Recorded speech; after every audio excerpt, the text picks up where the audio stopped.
লক্ষ্মীপুরবাসী আগামীকাল 30 জানুয়ারি বাংলাদেশের মানবিক নেতা বাংলাদেশ জামাত ইসলামীর সম্মানিত আমির ডাক্তার শফিকুর রহমান সাহেব আসবেন।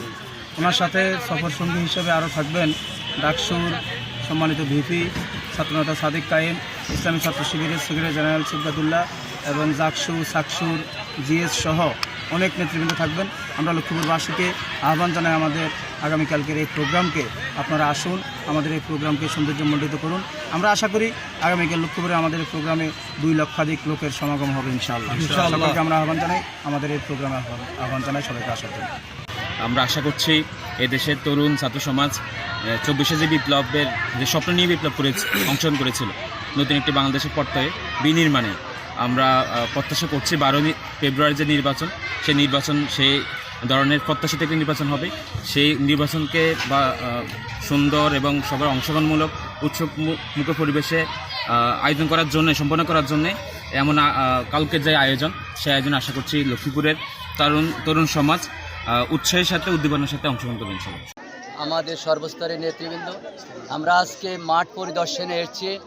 আগামীকালকে আমাদের জাতীয় নেতা, গণমানুষের নেতা ডাক্তার শফিকুর রহমান আমাদের এই মাঠে তিনি ভাষণ দেবেন জাতির উদ্দেশ্যে, লক্ষ্মীপুরবাসীর উদ্দেশ্যে।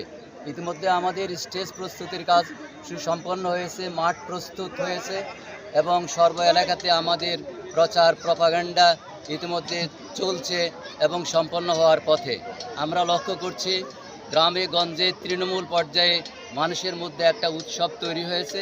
আমরা আশা করি আগামীকালকে লক্ষ লক্ষ মানুষ এই জনসভাস্থলে এসে জনসভাকে সাফল্যমণ্ডিত করবেন এবং কালকে বক্তব্য রাখবেন শুধু আমাদের জাতীয় নেতা ডাক্তার শফিকুর রহমানের সাথে ডাকসুর ঢাকা বিশ্ববিদ্যালয়ের নির্বাচিত ভিপি সাদিক কায়েম সহ চট্টগ্রাম বিশ্ববিদ্যালয়, রাজশাহী সহ বিশ্ববিদ্যালয়গুলোর নির্বাচিত নেতৃবৃন্দ।